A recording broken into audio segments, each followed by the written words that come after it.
തസ്കിയ എടുക്കേണ്ട ഒരു ക്ലാസ്സിൽ ഫിഖ് എടുത്താൽ അത് ഞാൻ അറിയാതെ പോകും. 40 ആളുള്ള ഇടത്ത് ഞാനിങ്ങനെ എല്ലായിടത്തും പോയി നോക്കണമെങ്കിൽ എത്ര മെനക്കെടുണ്ട്.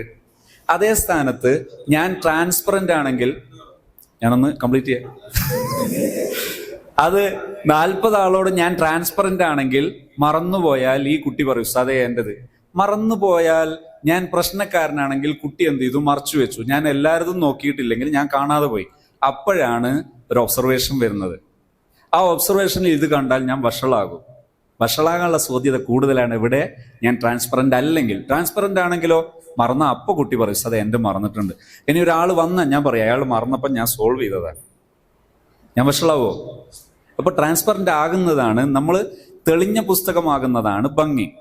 പ്രശ്നം ഉണ്ടായാൽ നമ്മൾ പരിഹരിക്കണം. ഞാനൊരു സംഭവം കൂടെ പറയാം. ഒരു ടീച്ചർ, അയാള് ഗവൺമെന്റ് എയ്ഡഡ് സ്കൂളിലെ ടീച്ചറാണ്. അയാൾ പറഞ്ഞു ഉസ്താദേ എനിക്കൊരു പ്രശ്നമുണ്ട്. എന്താ അറിയോ, എൻ്റെ ക്ലാസ്സിലെ ഒരു കുട്ടി എത്ര ശ്രമിച്ചിട്ടും പാഠപുസ്തകം മറന്നു പോവുക. എത്ര പറഞ്ഞാലും മറന്നു പോകും. എന്താവേ? ഞാൻ ചോദിച്ചു നിങ്ങൾക്ക് ആ കുട്ടിയോട് ആത്മാർത്ഥമായ സ്നേഹമുണ്ടോ? ഉണ്ട്. ആ കുട്ടിയെ സഹായിക്കാൻ നിങ്ങൾക്ക് മനസ്സുണ്ടോ? അതുണ്ട്. എന്നാൽ നിങ്ങൾ ആ കുട്ടിയായിട്ട് ഒരു 10 സെക്കൻഡ് നിങ്ങൾ ആ കുട്ടിയായിട്ട് ഒന്ന് സങ്കല്പിച്ചു നോക്ക്. നിങ്ങൾ ആ കുട്ടിയുടെ സ്ഥാനത്താണ്. നിങ്ങളോട് പുസ്തകം മറന്നു പോകുന്നു, എടുക്കണമെന്ന് പറയുന്നു, വീണ്ടും മറന്നു പോകുന്നു. അപ്പോൾ നിങ്ങൾ ഇഷ്ടപ്പെടുക നിങ്ങൾക്ക് ഏത് തരം സഹായം കിട്ടിയാലാണ്? 10 സെക്കൻഡ് ആയപ്പോൾ അയാൾ പറഞ്ഞു പരിഹാരം ഞാൻ കണ്ടുപിടിച്ചു എന്ന് പറഞ്ഞു. ഞാൻ ചോദിച്ചു എന്താന്ന് ചോദിച്ചു. അയാൾ പറഞ്ഞു കുട്ടി വീട്ടിൽ നിന്ന് ഇറങ്ങുമ്പോൾ ഞാൻ അവനെ വിളിക്കൂന്ന് പറഞ്ഞു. കാരണം എന്താ, എന്നോട് മറന്നുപോയാൽ മറ്റൊരാൾ അങ്ങനെ ഉണർത്തി തന്നാൽ എനിക്ക് തൃപ്തിയാണെന്ന് അയാളെ മനസ്സിൽ വന്നു. അപ്പൊ അയാൾ എന്ത് ചിന്തിച്ചു? അതുപോലെ ഞാൻ ചെയ്യാമെന്ന് തീരുമാനിച്ചു. അപ്പൊ ഈ കുട്ടിയെ പിറ്റേ ദിവസം ഉണർത്താൻ തീരുമാനിച്ചു. ഞാൻ ചോദിച്ചു തീരുമാനം ആയോ? ആയി. അയാളോട് പിറ്റേന്ന് മറന്നുപോയി.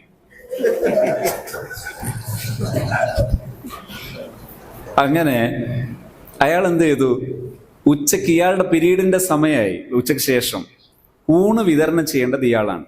ഊണ് വിതരണം ചെയ്യുമ്പോൾ ഈ കുട്ടിയെ കണ്ടപ്പോൾ അത് ശരി, അപ്പൊ ഇതാണ് കുട്ടിക്ക് സംഭവിച്ചതില്ലേ. ഇയാൾ എന്ത് ചെയ്തു എന്നറിയോ, ലഞ്ചിന്റെ സമയം കുറച്ച് ദൈർഘ്യമാണ്. ഇയാളെ 2 വീലറിന്റെ ബാക്കിൽ കയറ്റിയിട്ട് കുട്ടിയും കൂടെ കൂട്ടിയിട്ട് കുട്ടീൻ്റെ വീട്ടിൽ പോയി പുസ്തകം എടുത്തുകൊണ്ട് വന്നു. അയാൾ പറഞ്ഞു ഞാൻ ഈ സംഭവം നടന്നതിന് ശേഷം എൻ്റെ ടീച്ചിങ് ആകെ മാറി. ഞാൻ മാറി, ടീച്ചിങ് മാറി, കുട്ടി മാറി, ആകെ ഒന്നും മാറി. എന്താ സംഭവിച്ചത്?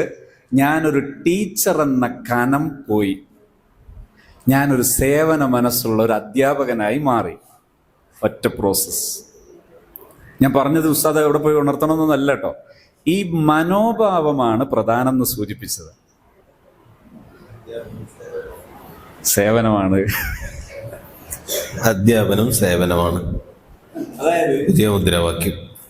എന്തല്ല ഒരു ഭരിക്കാനോ ഭയപ്പെടുത്താനോ ഉള്ള ഉദ്യോഗമല്ല അധ്യാപനം. നമ്മുടെ ക്ലാസ്സിനെ, നമ്മുടെ അധ്യാപനത്തെ നേരെ സ്പർശിക്കുന്ന, നമ്മളെ ബാധിക്കുന്ന വിഷയങ്ങൾ അങ്ങനെ തന്നെ ചോദ്യത്തിലേക്ക് കൊണ്ടുവരുന്നതാണ് ഇപ്പൊ നേരത്തെയൊക്കെ ചോദിച്ചതുപോലെ കൂടുതൽ നല്ലത്. അങ്ങനെ ആകുമ്പോൾ 2 കാര്യമാണ്. ഒന്ന്, നമുക്ക് നമ്മുടെ റിയൽ മാറ്റർ സാധ്യമാകുന്നു, നമ്മുടെ ക്ലാസ് റൂമിലേക്ക് തന്നെ ആപ്ലിക്കബിൾ ആകുന്നു. രണ്ടാമത്തത്, ആ വിഷയം ഒരു സോൾവ് ആകാൻ അതിൻ്റെ സൊല്യൂഷൻ എന്താണ് എന്നതിൻ്റെ പ്രാക്ടിക്കൽ ഓറിയന്റഡ് ആയിട്ടുള്ള ഒരു തിയറി നമുക്ക് ലഭ്യമാകുന്നു. 2 കാര്യമാണ്. പ്രത്യേകിച്ച് പോസിറ്റീവ് സൈക്കോളജിയിൽ ഏറ്റവും കൂടുതൽ അപ്ഡേറ്റഡ് ആയി അംഗീകൃതമായ മെത്തേഡുകളാണ് നാം സംസാരിക്കുന്നതും പറയുന്നതും. ട്രെയിനിങ് എന്നതിൽ തന്നെ ഗ്ലോബലി ഏറ്റവും ടോപ്പസ്റ്റ് സിസ്റ്റമാണ്. ഈ നേരെ പ്രോബ്ലത്തെ റിലേറ്റ് ചെയ്തുകൊണ്ട് സോൾവ് ചെയ്യുക എന്നുള്ളത് ഏറ്റവും അപ്ഡേറ്റഡ് ആയ മെത്തേഡാണ്. സാധാരണഗതിയിൽ ഗ്ലോബലി ഏറ്റവും ഉയർന്ന നിലവാരം പുലർത്തുന്ന രാജ്യങ്ങളിലെ ഉയർന്ന നിലവാരം പുലർത്തുന്ന ഇൻസ്റ്റിറ്റ്യൂഷണൽ എലമെന്റ്സിൽ ഏറ്റവും കൂടുതൽ ഉപയോഗിക്കപ്പെടുന്ന ഒരു സിസ്റ്റമാണിത്. അതായത് സ്റ്റാഫ് ഡെവലപ്മെന്റ് പ്രോഗ്രാം എന്നാണ് പറയുക. ഒരു സ്റ്റാഫ് ഒരു മാസം അവരുടെ മൂവ്മെന്റിന്റെ ഇടയിൽ വന്ന എല്ലാ തരത്തിലുള്ള അവരെ ബാധിക്കുന്ന വിഷയങ്ങളും റിഫ്ലഷ് ചെയ്ത് അത് ഫ്ലഷ് ഔട്ട് ചെയ്ത് കളയാൻ ഉപയോഗിക്കുന്ന ഒരു സദസ്സാണ്, അല്ലെങ്കിൽ ഒരു പ്രോഗ്രാമാണ് ശരിക്കും ട്രെയിനിങ്. അഥവാ തുടർച്ചയായി നടക്കേണ്ടതാണ്. അതാണ് നമ്മൾ ഈ സദസ് കൊണ്ട് ഉദ്ദേശിക്കുന്നത്. അതിൻ്റെ ഒരു ടേസ്റ്റ് എന്താണെന്ന് മനസ്സിലാക്കാനും കൂടിയാണ് ഇതേ മെത്തേഡിൽ തന്നെ അവതരിപ്പിക്കാൻ ശ്രമിക്കുന്നത്. ഒരിക്കൽ കൂടി കുറെ പേര് ഏതൊക്കെയോ വിഷയങ്ങൾ സൂചിപ്പിച്ചതുണ്ടായിരുന്നു. അതേ വിഷയം തന്നെ ചോദ്യത്തിലേക്ക് വരുന്നു എന്ന് പ്രതീക്ഷിക്കാം. ആർക്കും വരട്ടെ, ജസ്റ്റ് നിങ്ങൾ റൈസ് ഹാൻഡ് ചെയ്താൽ മതി. ആരാ ഉദ്ദേശിക്കുന്നത്?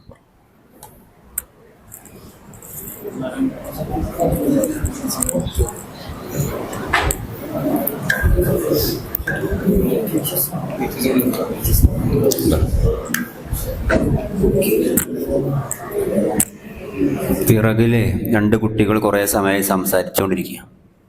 ഉസ്താദ് ശ്രദ്ധിച്ചിട്ടും സംസാരം നിർത്തുന്നില്ല. അതിലൊരു പെൺകുട്ടിയാണ്. അപ്പോൾ കുട്ടീനോട് അവിടുന്ന് എഴുന്നേൽക്കാൻ പറഞ്ഞു, സീറ്റ് മാറ്റി ഇരുത്താൻ വേണ്ടി.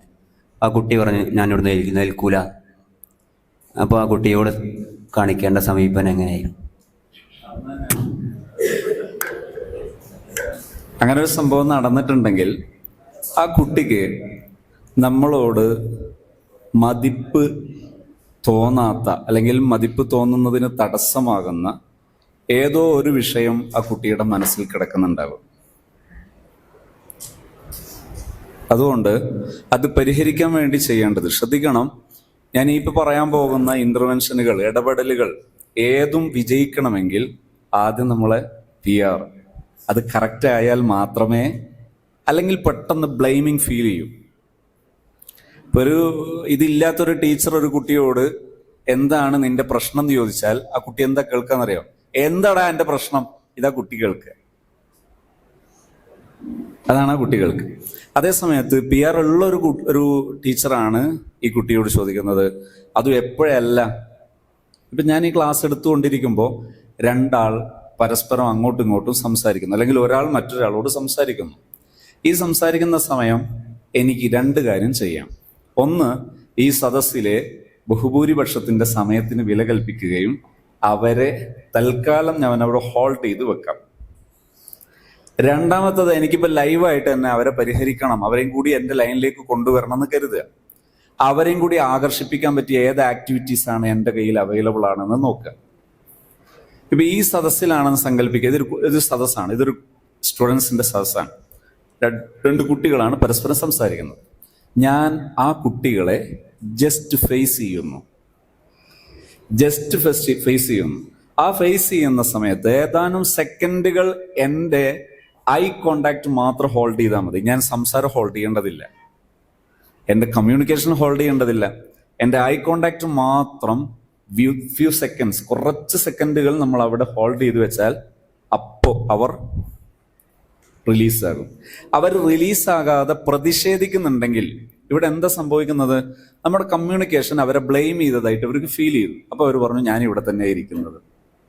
ഇങ്ങോട്ട് മാറിയിരിക്കും എന്ന് പറഞ്ഞപ്പോ ആ കക്ഷിക്ക് എന്താ ഫീൽ ചെയ്തത്? ഞാൻ അവരെ വഷളാക്കുകയാണ്, ഞാൻ അവരെ കുറ്റപ്പെടുത്തുകയാണ്. അവർ പ്രകോപിതരായി. അതിന്റെ ആൻസറാണ് ഞാൻ ഇവിടെ തന്നെ ഇരിക്കുന്നുള്ളൂ എന്ന മറുപടി. അപ്പോ അതില്ലാതിരിക്കാൻ ആദ്യം കമ്മ്യൂണിക്കേഷൻ ക്ലിയർ ആകണമെങ്കിൽ തുടക്കത്തിൽ നമ്മുടെ സ്വഭാവം PR. ദെൻ ഇത്തരം ഒരു സമയത്ത് രണ്ട് മെത്തേഡ് ഉപയോഗിക്കുന്നു. ഒന്ന്, അവരെ തൽക്കാലം ഞാൻ വെറുതെ വിടുന്നു, ഈ 40 പേരെ പരിഗണിക്കുന്നു.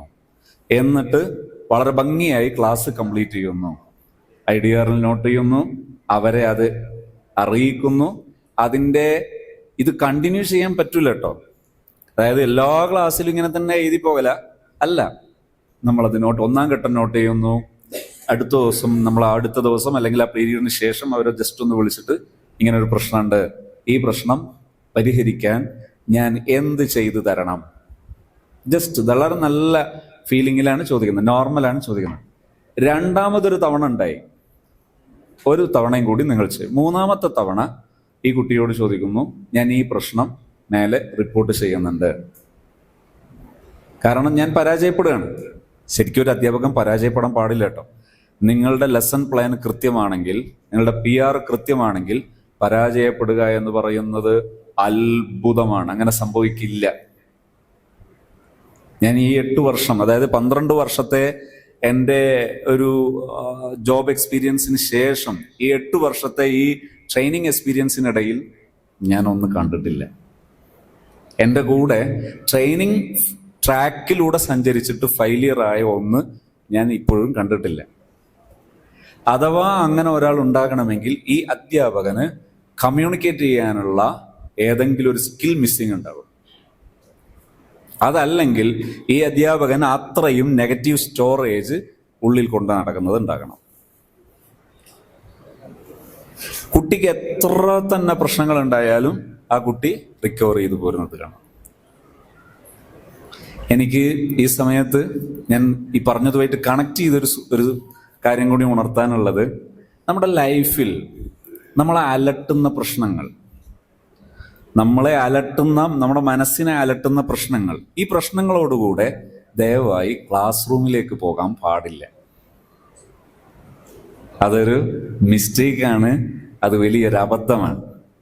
അപ്പൊ ഒരു ചോദ്യം ഉണ്ടോ? ഉസ്താദ് ചോദിക്കാൻ തുടങ്ങുന്നുണ്ട്. പ്രശ്നങ്ങളില്ലാത്ത ഒരാള് ഉണ്ടാവോ? ഏതെങ്കിലുമൊക്കെ ഒരു തലത്തിൽ പ്രശ്നങ്ങൾ ഉണ്ടാവില്ലേ? അപ്പൊ അയാള് തീരെ അധ്യാപകനാണ്ടാക്കേണ്ടി വരും. എക്സാമ്പിള് ഞാനിപ്പോ എൻ്റെ ഒരു പ്രശ്നം ഇപ്പൊ ധാരാളം കടങ്ങളുണ്ട്, അതുമായി ബന്ധപ്പെട്ട പ്രശ്നങ്ങളുണ്ട്.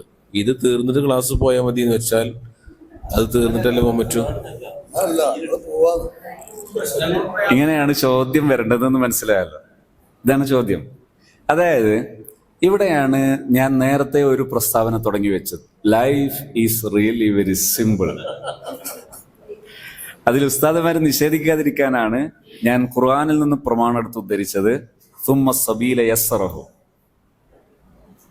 അപ്പോ നമ്മുടെ ലൈഫ് വെരി ഈസിയാണ്. ഈ കടമുണ്ടായിരിക്കെ നമുക്ക് നമ്മുടെ സന്തോഷം അനുഭവിക്കാൻ കഴിയും. അങ്ങനെ കഴിയും എന്ന ബോധ്യം പ്രാക്ടീസ് ചെയ്യേണ്ടത് നമ്മളാണ്.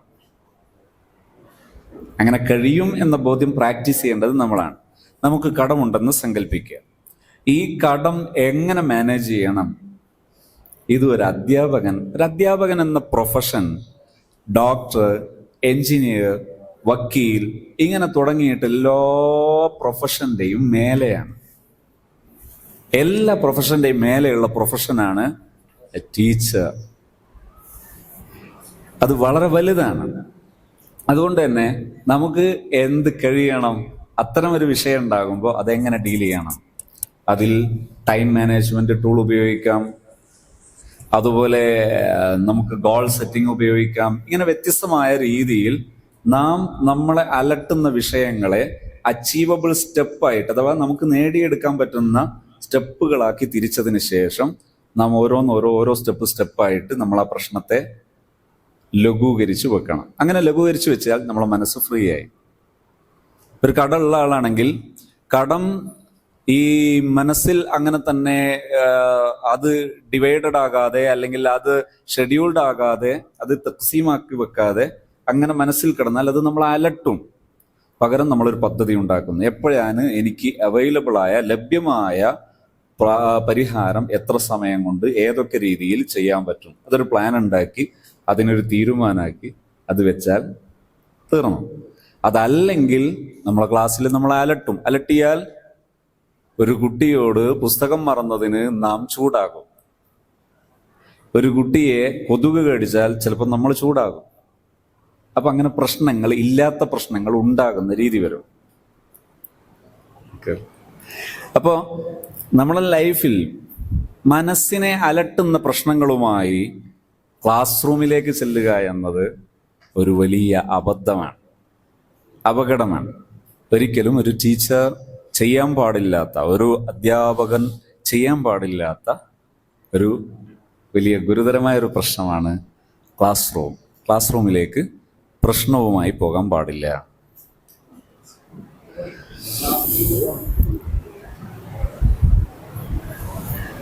ഈ ക്ലാസ് റൂമിന്റെ പുറത്തും പല പ്രശ്നങ്ങൾ ഉണ്ടാവുന്നുണ്ട്. ഇപ്പോൾ നമ്മൾ നിസ്കാരം, കുട്ടികളെ പള്ളി പോകുമ്പോൾ ലൈന് തെറ്റുക, അല്ലെങ്കിൽ ഓടുക, പള്ളിയിൽ നിന്ന് സംസാരിക്കുക, അവരോടൊക്കെ ഏത് സമയത്തില്ല. ഇപ്പൊ പള്ളിയിലേക്ക് കൊണ്ടുപോകുമ്പോൾ എന്താ ചെയ്യേണ്ടത്? എങ്ങനെയാണ് ശാന്തമായിട്ട് കൊണ്ടുപോകേണ്ടത്? ആദ്യം ആ ശാന്തത KL 17 S 79 71 ഇയോണ ഇയോണ് അവിടെ നിന്ന് മാറ്റി വെക്കാം അല്ലേ?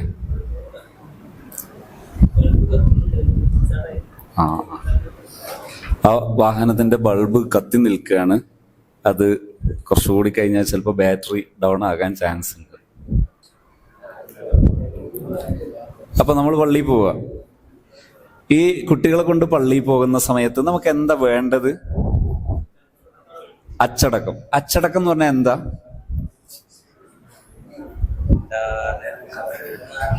മിണ്ടാതിരിക്കലാണോ? അച്ചടക്കം എന്ന് പറഞ്ഞാൽ എന്താ? നിയമം അനുസരിക്കുക എന്നതാണ് അച്ചടക്കം എന്ന് പറഞ്ഞതിന്റെ അർത്ഥം. അപ്പോ നമ്മൾ എന്താണ് മക്കളോട് പറയുന്നത്? നാം അത് കാണിച്ചു കൊടുക്കാൻ പറ്റണം.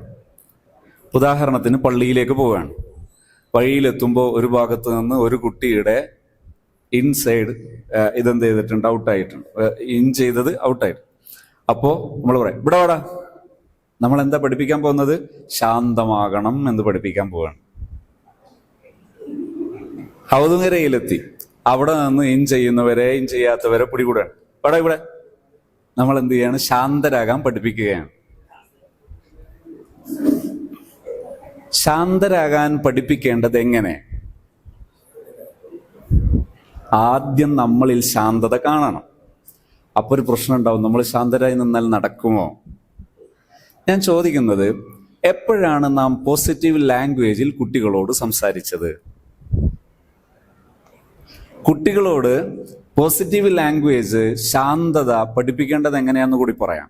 ഒരു ക്യാമ്പസിൽ ഒരു കുട്ടി വന്നാൽ, ഞാൻ പറഞ്ഞു വിട്ടുവരുതട്ടെ, ഇതന്നെ പറയും. ക്യാമ്പസിലേക്ക് വന്നാൽ വെഹിക്കിൾ സ്റ്റാഫ് മുതൽ, അല്ലെങ്കിൽ നമ്മൾ ലോ ക്ലാസ് സ്റ്റാഫ് എന്ന് എണ്ണുന്നതുണ്ടെങ്കിൽ, അങ്ങനെ എണ്ണാൻ പാടില്ല, അങ്ങനെ ഉണ്ടെങ്കിൽ ഒരു താഴെ സ്റ്റെപ്പ് മുതൽ പ്രിൻസിപ്പാൾ വരെയുള്ള, സുപ്രീം പോസ്റ്റ് വരെയുള്ള ഒരു വ്യക്തി പോലും ഒരു കുട്ടിയോട് ഷൗട്ട് ചെയ്യില്ല.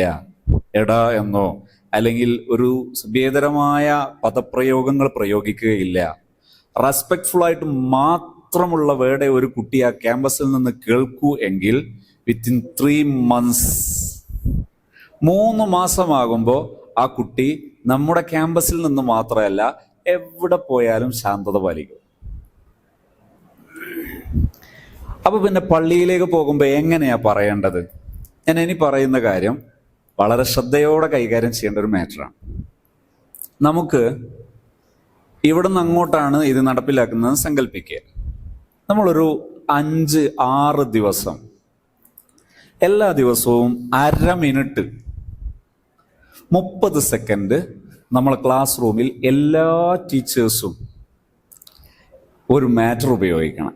എന്താ? ഇപ്പോൾ പള്ളിയിൽ പോകലാണ് നമ്മൾ ഉദ്ദേശിക്കുന്നതെങ്കിൽ പള്ളിയിൽ പോകുന്നതിനെ കുറിച്ചുള്ള 3 സെന്റൻസ് എല്ലാ ടീച്ചേഴ്സും ക്ലാസ് റൂമിൽ ഇത്തിഹാദ്, യൂണിറ്റിയോടുകൂടെ ഉപയോഗിക്കണം. എന്തുപയോഗിക്കണം? പോസിറ്റീവ് ലാംഗ്വേജിൽ പറയുന്നു, നാം പള്ളിയിൽ പോകേണ്ടത് ശാന്തമായിട്ടാണ്. നാം പള്ളിയിൽ ആരാധനകൾ നിർവഹിക്കേണ്ടതും തിരിച്ചു വരുന്നത് വരെയുള്ള സമയം നാം എല്ലാ കാര്യങ്ങളും ചെയ്യുന്നത് ശാന്തമായിട്ടാണ്. ഇത് ഈ ലാംഗ്വേജിൽ കുട്ടികളോട് പറയണം. എല്ലാ ടീച്ചേഴ്സും എന്ത് പറയണം? 1/2 മിനിറ്റ് മതി, 30 സെക്കൻഡ്. അതിൻ്റെ താഴെ വരുള്ളൂ ഈ 3 സെന്റൻസ് ഉപയോഗിക്കാൻ. പക്ഷേ അത് കുട്ടികൾക്ക് മനസ്സിലായി എന്ന് ഉറപ്പുവരുത്തണം. ഉദാഹരണത്തിന്, നമ്മൾ എന്തിനാ പള്ളിയിൽ പോകുന്നത്? ആരാധന നിർവഹിക്കാൻ. പള്ളി ഒരു ബഹുമാന്യ കേന്ദ്രമല്ലേ? എല്ലാവർക്കും, പ്രത്യേകിച്ച് പള്ളിയിൽ പോകുന്നവർക്ക് ആണ്. പള്ളിയിൽ പോകുന്നതും ആരാധന നിർവഹിക്കുന്നതും തിരിച്ചു വരുന്നതൊക്കെ ആ ബഹുമാനം സൂചിപ്പിക്കുന്ന ശാന്തതയോടെയാണ് ചെയ്യേണ്ടത്. ഞാൻ പറഞ്ഞത് മക്കൾക്ക് മനസ്സിലായോ? ഇത് ആ ശൈലിയിൽ ഒരു 30 സെക്കൻഡ് കൊണ്ട് പറയാവുന്ന ആ വാക്കുകൾ മക്കളോട് പറയണം. ഇങ്ങനെ ഒരാഴ്ച തുടരുക. ആഴ്ചയിൽ 1 ദിവസമാക്കുക. ഇങ്ങനെ 1 മാസം ചെയ്താൽ, ആദ്യത്തെ 6 ദിവസം നാം എല്ലാ ദിവസവും 1/2 മിനിറ്റ് ഉപയോഗിക്കുന്നു. അതിനുശേഷം ആഴ്ചയിൽ 1 ദിവസം ഇത് ഉപയോഗിക്കുന്നു. അതിനുശേഷം അങ്ങനെ 1 മാസമായാൽ പിന്നെ എന്ത് ചെയ്താൽ മതി? 2 ആഴ്ചയിൽ 1 ദിവസം. അങ്ങനെ ഒരു 3 മാസമായാൽ വളരെ ഭംഗിയായിട്ട് കുട്ടികളുടെ ശാന്തത കാണാം. അപൂർവമായി ചിലരുടെ പ്രശ്നം കാണാം. അത് അവിടെ വെച്ച് ബഹളം വെക്കണ്ട. ശാന്തത പഠിപ്പിക്കേണ്ടത് ബഹളം വെച്ചിട്ടല്ലല്ലോ. ശാന്തത പഠിപ്പിക്കേണ്ടത് ബഹളം വെച്ചിട്ടല്ലല്ലോ. അപ്പൊ എന്ത് ചെയ്യുന്നു? ജസ്റ്റ് നോട്ട് ചെയ്ത് വെക്കുക. ബ്ലെയിം ചെയ്യണ്ട, അവരെ വേദനിപ്പിക്കണ്ട. ഞാൻ നേരത്തെ ലോകത്തെ ഏറ്റവും വലിയ അധ്യാപകനായ പ്രവാചകർ സല്ലല്ലാഹു അലൈഹി വസല്ലം തങ്ങളുടെ അനുഭവം പറഞ്ഞു. ഒരു കുട്ടിയെ എങ്ങനെ തിരുത്തി, അതുപോലെ തിരുത്തിയാൽ മതി. പ്രക്ഷുബ്ധമായി മാത്രമേ തിരുത്താവൂ എന്നില്ലല്ലോ. വളരെ ശാന്തമായും തിരുത്തിക്കൂടെ? അങ്ങനെ തിരുത്തിയാൽ തന്നെ മക്കളത് പഠിക്കും. അവർ അവരുടെ ലൈഫിൽ മറ്റുള്ളവരോട് ആശയവിനിമയം നടത്തുമ്പോഴും ഇതേ ഫോർമാറ്റ് യൂസ് ചെയ്യും. അവർ ലൈഫിൽ എവിടെ പോയാലും ഇത് പഠിക്കും. Very simple.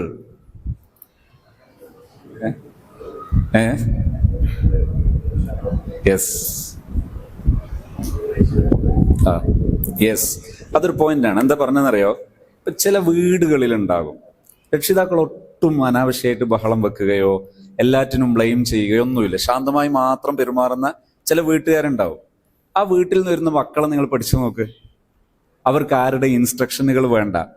അവർക്ക് ആരുടെയും ത്രെഡ്സ്, ഭീഷണികളൊന്നും ആവശ്യമില്ല. അവർ സ്വയമേവ അച്ചടക്കമുള്ളവരായിരിക്കും. അവർക്കെപ്പോഴും നന്മകളെല്ലാം ഇഷ്ടമായിരിക്കും. അവരാരും പ്രത്യേകിച്ച് ഉപദേശിക്കൊന്നും വേണ്ട. ഇതാണ് ശാന്തമായ മാർഗനിർദ്ദേശം. വളരെ എളുപ്പമാണിത്. പക്ഷേ ഫസ്റ്റ് ഓഫ് ഓൾ ആദ്യം നാം അത് പ്രയോഗവൽക്കരിക്കുന്നു, ശേഷം അത് ശാന്തമായി പറയുന്നു. പോസിറ്റീവ് ലാംഗ്വേജിൽ എല്ലാവരും നമ്മൾ എപ്പോഴാണ് മക്കളോട് പറയുന്നതെന്ന് ആലോചിച്ച് നോക്ക്. പള്ളിയിൽ എങ്ങനെ പോകണമെന്ന് എപ്പോഴാണ് പറഞ്ഞെന്ന് നമ്മളൊന്ന് എടുത്തു നോക്കും. അതെന്താ? അതെല്ലാവർക്കും അറിയില്ലെന്നാണ്. നമ്മൾ പലപ്പോഴും നമ്മുടെ മക്കളോട് എപ്പോഴാണ് ഒരു പോസിറ്റീവ് ലാംഗ്വേജിൽ ഇങ്ങനെ ചെയ്യണമെന്ന് പറഞ്ഞതെന്ന് പരതി നോക്കിയാൽ നത്തിങ്. ഓക്കെ അല്ലേ? മുതിർന്ന സ്റ്റാൻഡേർഡിലുള്ള 2 ഡിവിഷനുകളിലെ കുട്ടികൾ തമ്മിൽ പരസ്പരം അടികൂടി ഭയങ്കര പ്രശ്നമായി, പരിക്കൊക്കെ പറ്റി. ഇതിലിപ്പോൾ അധ്യാപകർക്കൊരു റോളും, അതായത് അധ്യാപകർ അതിൽ ഇൻവോൾവ് ആയിട്ടില്ല. ഇതിനെ എങ്ങനെ സ്കൂള് അല്ലെങ്കിൽ മാനേജ്മെന്റ് എങ്ങനെ കൈകാര്യം ചെയ്യും, അല്ലെങ്കിൽ അധ്യാപകരെങ്ങനെ കൈകാര്യം ചെയ്യും? പ്രത്യേക അഭിനന്ദിക്കുന്നു ഈ ചോദ്യം. ഞാൻ നേരത്തെ പറഞ്ഞ കാര്യം തീരുമാനമായോ? ഇപ്പൊ പറഞ്ഞത് പള്ളിയിൽ പോകുക. യൂണിഫോമിന്റെ ഒരു വിഷയവും സെയിം ടൈപ്പിൽ വരുന്നുണ്ട്. ഈ പള്ളിയിൽ പോക്ക് എന്നത് കംപ്ലീറ്റ് ആകണമെങ്കിൽ ഇനി ഏത് ഫോർമാറ്റിലാണ് പരിഹാരം കൊണ്ടുവരേണ്ടത്? അതായത് നാം ഉസ്താദുമാരോട് മറന്നുപോകൂലേ പറയാൻ? ടീച്ചേഴ്സ് നമ്മളോട് മറന്നുപോകൂലേ?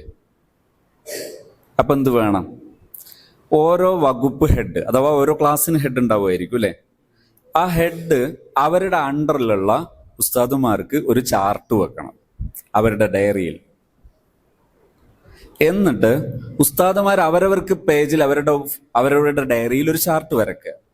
ആരും ആരെയും ചോദ്യം ചെയ്യാനോ കൺട്രോൾ ചെയ്യാനോ അല്ല, ഒരു ഏകീകരണം ഉണ്ടാക്കാനും അതൊരു ഫോർമാറ്റിലേക്ക് കൊണ്ടുവരാനുമാണ് ഇങ്ങനെ ചെയ്യുന്നത്. അപ്പോൾ അവരവരുടെ പേജിൽ ഒരു ചാർട്ട്, അവർ ക്ലാസ്സിൽ അത് പറഞ്ഞാൽ, അവരുടെ പീരീഡുകളിൽ അത് പറഞ്ഞാൽ ജസ്റ്റ് ടിക്ക് ചെയ്ത് വെക്കുക. അവരുടെ ഹെഡ് അത് റിപ്പോർട്ട് ചെയ്യുക. അവരും ഇതുപോലെ അവരുടെ അണ്ടറിലുള്ള ഉസ്താദുമാർക്ക് ഒരു ചാർട്ട് വരഞ്ഞു വെക്കുക. അവർക്ക് നേരെ അവരും ഇത് പറഞ്ഞ ദിവസം ടിക്ക് ചെയ്യുക. ഇങ്ങനെ ക്ലാസ്സുകളിൽ ഇത് പറയപ്പെട്ടു എന്ന് ഉറപ്പുവരുത്തുക. പറയാനുള്ള ലാംഗ്വേജ് പറ്റുമെങ്കിൽ എല്ലാവരും ഒരേ വേർഡ്സ് ഉപയോഗിക്കുക. അവർക്ക് ഇത് സംബന്ധമായി ക്ലാസ്സിൽ പറഞ്ഞപ്പോഴുണ്ടായ അഭിപ്രായങ്ങൾ അവരുടെ ഹെഡുമായി ചർച്ച ചെയ്യുക, ഷെയർ ചെയ്യാം. Positive and negative just share ചെയ്യാം. ഇങ്ങനെ ചെയ്താൽ ചെറിയ സമയം അതിനുവേണ്ടി ചെലവഴിക്കേണ്ടതുള്ളൂ. പിന്നെ എന്താ വേണ്ടതുള്ളൂ? Just presence. നാം കുട്ടികളോട് പറയുന്നത് ഇങ്ങനെയാണ് പോകേണ്ടത്, ഇങ്ങനെയാണ് വരേണ്ടത്. ഉസ്താദുമാരുടെ പ്രസൻസ് ഉണ്ടാകും. ഉസ്താദുമാരൊന്നും ചെയ്യില്ല. ആരിൽ നിന്നെങ്കിലും ഇതിന് വിരുദ്ധമായി ഉണ്ടായാൽ അത് നോട്ട് ചെയ്യുകയും നിങ്ങൾ ഉണർത്തുകയും ചെയ്യും. അപ്പൊ കുട്ടികൾക്ക് മനസ്സിലായി. ഏതാനും ദിവസങ്ങൾ ഈ പ്രോസസ്സ് കൊണ്ടുവരുന്നു. ഒരു കുട്ടിയിൽ നിന്ന് പ്രശ്നം ഉണ്ടാകുമ്പോൾ അത് നോട്ട് ചെയ്യുന്നു. ആദ്യത്തെ 1-2 ദിവസം ഒരു പക്ഷേ നമ്മൾ ശൈലി മാറുമ്പോൾ കുട്ടികൾ എപ്പോഴും എന്ത് പ്രതീക്ഷിക്കും? ആ ഷൗട്ടിങ് പ്രതീക്ഷിക്കും. അത് കാണാതിരിക്കുന്ന സമയത്ത് ഒരു ദിവസമൊക്കെ ചിലപ്പോൾ ചെറിയൊരു മാറ്റം ഉണ്ടാവും. അടുത്ത ദിവസം ക്ലാസ് റൂമിൽ വെച്ച് നമ്മൾ ഈ 1/2 മിനിറ്റ് യൂസ് ചെയ്താൽ കുട്ടികൾ മാറും. 1/2 മിനിറ്റ് കറക്റ്റ് പോസിറ്റീവ് ലാംഗ്വേജ് ഉപയോഗിച്ചാൽ മാറും. ഇതിനാണ് ഞാൻ ഇത്ര കാലാവധി ഉപയോഗിക്കാൻ പറയുന്നത്. വളരെ അപൂർവമായി ചിലപ്പോൾ ഒന്ന് ലാഗ് ചെയ്തേക്കാം, പക്ഷെ ലാഗ് ചെയ്താലും അത് മാറ്റിക്കൊണ്ടുവരാൻ കഴിയും. ഇപ്പൊ ഞാൻ പറഞ്ഞ റൂട്ട് മനസ്സിലായില്ലേ, എങ്ങനെയാണ് അത് പോകുന്നത്? അപ്പോൾ ആദ്യം ഉറപ്പ് വരുത്തേണ്ടത് നമ്മൾ ഇത് ഉപയോഗിച്ചോ ഇല്ലേ, അത് ഉപയോഗിച്ചപ്പോൾ എന്താണ് നമ്മുടെ പരിഹാരം, എങ്ങനെയാ പോകുന്നത്, മാറ്റങ്ങൾ വരുന്നുണ്ടോ ഇല്ലേ. ഇത് കുട്ടികൾക്ക് തന്നെയും ഒരു ഉയർന്ന മോഡ്, ഒരു ഹയർ സ്റ്റൈൽ, അവർക്ക് ഒരു ഉയർന്ന സ്റ്റാൻഡേർഡ് സ്റ്റൈൽ കുട്ടികൾക്ക് ഫീൽ ചെയ്യും. ഉയർന്നൊരു സ്റ്റാൻഡേർഡ് ലൈഫ് അവർക്ക് ഫീൽ ചെയ്യും. അതായത് ഒരു നിർദ്ദേശം നൽകുന്ന ആളുടെ പ്രസൻസ് ആണ് അവരുടെ നിർദ്ദേശം. എന്തില്ല, വേർഡ്സ് ഇല്ല, ഷൗട്ടിങ് ഇല്ല, അവരുടെ ജസ്റ്റ് പ്രസൻസ്. അതുപോലെ ഇത്തരം പ്രസൻസിന്റെ സമയത്ത് ഭയങ്കര ഗൗരവത്തിൽ നിൽക്കുന്നതിന് പകരം ശാന്തതയോടെ ഒന്ന് പുഞ്ചിരിച്ചാൽ എവിടെയാ കുഴപ്പം? ഒരു കുഴപ്പമില്ല. കുട്ടികൾ ഇതെല്ലാം ഫോളോ ചെയ്യും. കുട്ടികൾ ഇതൊക്കെ ഫോളോ ചെയ്യും. അതല്ലേ സ്റ്റാൻഡേർഡ്, അതല്ലേ ഭീഷണിയും മുഖം വീർപ്പിക്കലും, അതൊക്കെ പോലീസിങ് ആണ്, എഡ്യൂക്കേഷൻ അല്ല. എഡ്യൂക്കേഷൻ ഇങ്ങനെയാ വേണ്ടത്, സ്റ്റാൻഡേർഡൈസ്ഡ് ആയിട്ടുള്ള സ്വഭാവം, നിലവാരമുള്ള സ്വഭാവം. അപ്പോൾ ഒരു കുട്ടിക്ക് ഒരു ഗുരുനാഥനെ കാണുക, ഒരു ടീച്ചറെ കാണുക എന്ന് പറയുന്നത് അതൊരു ഒരു ഒരു അവനെ ആനന്ദിപ്പിക്കുന്നതാണ്, അവനൊരു സന്തോഷം നൽകുന്നതാണ്. എൻ്റെ ടീച്ചർ, എൻ്റെ ഉസ്താദ് കാണുക എന്ന് പറയുന്നത് തന്നെ അവർക്കൊരു ആവേശമാണ്. എൻ്റെ ഉസ്താദിനെ കാണുക എന്ന് പറയുന്നത് കുട്ടിക്ക് ഒരു തരം ഒരു സുഖമുള്ള പരിപാടിയാണ്. ഉസ്താദ് ഒന്ന് എൻ്റെ മുഖത്ത് നോക്കുക, ഉസ്താദ് എന്നൊന്ന് ജസ്റ്റ് ഒന്ന് മൈൻഡ് ചെയ്യുക, ഭയങ്കര സംഭവമായിരിക്കും അത് കുട്ടികൾക്ക്. ഇത് നമ്മുടെ കൾച്ചറായി മാറിയാൽ പിന്നെ തിരുത്താൻ എളുപ്പമാണ്. ഇവിടെ അടുത്ത മാറ്ററാണ്, ഒന്ന് യൂണിഫോം, പിന്നൊന്നത്. യൂണിഫോമിൽ എന്താ വേണ്ടത്? സദാ ചോദ്യം ഒന്നും ഉന്നയിക്കും. യൂണിഫോമിൽ രാവിലെ വരുമ്പോൾ കുട്ടികൾ ചില അധ്യാപകരെ കാണുമ്പോൾ കറക്റ്റ് യൂണിഫോം ഉണ്ടായിരിക്കും. അധ്യാപകരില്ലാത്ത സമയം പുറത്തേക്കിടും. പിന്നെ ചിലരെ കാണുമ്പോൾ പെട്ടെന്ന് ഉള്ളിലേക്ക് വെക്കുന്നു, പിന്നെ ഇത് പുറത്തേക്ക് വരുന്നു. ഇത് ചിലരെ കാണുമ്പോൾ മാത്രം അകത്തിരുന്നു, ചിലപ്പോൾ അങ്ങനെ പ്രശ്നമില്ലാതെ മാറുന്നു. അപ്പോൾ കുട്ടികൾക്ക് ഇതൊരു കൾച്ചറായിട്ട് മാറുന്നില്ല. ഇതിലെവിടെയാണ് പാകപ്പിഴ സംഭവിക്കുന്നത്? അതായത് ചോദ്യത്തിന്റെ മർമ്മം കണ്ടില്ലേ? അതായത് നമ്മൾ യൂണിഫോമാണ് ഇൻ ചെയ്യുക എന്നുള്ളത്. അപ്പോൾ ചില ടീച്ചേഴ്സിനെ ഉസ്താദന്മാരെയൊക്കെ കാണുമ്പോൾ അവർ പെട്ടെന്ന് ഇൻ ചെയ്തൊക്കെ വെക്കുന്നു, അത് കഴിഞ്ഞാൽ അതെടുത്ത് പുറത്തേക്ക് ഇടുന്നു, അല്ലേ? യെസ്. എവിടെയാ ശരിക്കും പ്രശ്നം? ഇതേതുപോലെയെന്നറിയോ? നിങ്ങൾക്ക് എല്ലാവർക്കും ഐസ്ക്രീം ഇഷ്ടമാണോ? സങ്കല്പിക്കുക തൽക്കാലം. എല്ലാവർക്കും ഞാൻ ഐസ്ക്രീം തന്നു, ഞാനാണ് തരുന്നത്, എൻ്റെ ടീമാണ് തരുന്നത്. എല്ലാവരുടെ കയ്യിലേക്കും തന്നതിന് ശേഷം ഞാൻ പറയാണ്, എല്ലാവരും ഈ ഐസ്ക്രീം നിർബന്ധമായും കഴിക്കണേ. ഞാൻ പറയാണ്, ശ്രദ്ധിക്കണേ, ഈ ഐസ്ക്രീം എല്ലാവരും കഴിക്കണേ, നിർബന്ധമായിട്ടും കഴിക്കണേ എന്ന് ഞാൻ പറഞ്ഞാൽ നിങ്ങളുടെ മൈൻഡിൽ എന്താ വരിക എന്നൊന്ന് സങ്കല്പിച്ചോ. ഇല്ലെങ്കിൽ എന്ത്? അല്ലേ? ഞാൻ അങ്ങനെ പറഞ്ഞാൽ എന്താ സംഭവിക്കുക? എന്തോ ഒരു പ്രശ്നം ഉണ്ടാകാൻ ചെറിയ സാധ്യത ഉണ്ട്. ഇവർ ടീമായിട്ട് ആദ്യമായിട്ട് വരികയും ചെയ്യല്ലേ. ഇതാണ് പ്രശ്നം. ഷുഡ് അതൊരു നെഗറ്റീവ് ഡാമേജ്ഡ് പാറ്റേൺ ആണ്. ഷുഡ് അതൊരു നെഗറ്റീവ് പാറ്റേൺ ആണ്, ഡാമേജ്ഡ് പാറ്റേൺ ആണ്. എന്താണ് വേണ്ടത്? വുഡ് ടൈപ്പ്. അഥവാ നമ്മൾ വിദ്യാർത്ഥികളോട് പറയുന്നത് എന്തിനാണ് യൂണിഫോം? വിദ്യാർത്ഥികളെ ഒന്നുകൂടി സ്റ്റാൻഡേർഡ് ആക്കാനാണ്. ഇൻ ചെയ്യാൻ എന്തിനാ പറയുന്നത്? കുറച്ചുകൂടി ഒന്ന് നീറ്റ് ഫീലിംഗ് ഉണ്ടാകാനാണ് പറയുന്നത്. ഇതാദ്യം അവർക്ക് കൺവിൻസ്ഡ് ആകണം. ഇതാദ്യം അവർക്കൊന്ന് ബോധ്യപ്പെടണ്ടേ? ഇത് ബോധ്യപ്പെടുമ്പോഴാണ് അവർ അത് സ്വീകരിക്കാൻ സന്നദ്ധമാകുന്നത്. അപ്പൊ നമ്മൾ എന്താ ചെയ്യേണ്ടത്? ക്യാമ്പയിൻ ചെയ്യണം. യൂണിഫോം നമ്മുടെ കുട്ടികൾക്ക് ഇഷ്ടപ്പെടുത്തണം, അതിനൊരു ക്യാമ്പയിൻ ചെയ്യണം. ഈ ക്യാമ്പയിനും ഏത് ടൈപ്പിൽ വരണം? വുഡ് ടൈപ്പിൽ തന്നെ വരണം, ഷുഡ് ടൈപ്പിൽ വരരുത്. അപ്പൊ അതിന്റെ ഫോർമാറ്റ് എങ്ങനെയാ? നമ്മൾ ഇത്രയും ആൾ വിഭവമുള്ളപ്പോൾ അതിൻ്റെ സർക്കുലേഷൻ അഥവാ കമ്മ്യൂണിക്കേഷൻ സർക്കുലേഷൻ വളരെ എളുപ്പമാണ്. വളരെ എളുപ്പമാണ്. ഞാൻ നേരത്തെ ഉപയോഗിച്ചതുപോലെ തന്നെ ഇത്ര കാലാവധി നാം എന്ത് ചെയ്യുന്നു? യൂണിഫോമിനെ കുറിച്ച് പോസിറ്റീവ് ലാംഗ്വേജിൽ ഇൻസ്ട്രക്ഷൻ കൊടുക്കുന്നു. പോസിറ്റീവ് ലാംഗ്വേജിൽ ഇൻസ്ട്രക്ഷൻ കൊടുക്കുന്നു. അതിലെല്ലാവരും ഒരേ ടൈപ്പിൽ അതിൻ്റെ ഇൻസ്ട്രക്ഷൻ കൊടുക്കുന്നു. 2, ചെയ്തതിനെ പ്രശംസിക്കുന്നതല്ലാതെ ചെയ്യാത്തതിനെ എന്ത് ചെയ്യരുത്, ഫൈൻഡ് ഔട്ട് ചെയ്യാൻ ശ്രമിക്കരുത്, ഹൈലൈറ്റ് ചെയ്യാൻ ശ്രമിക്കരുത്.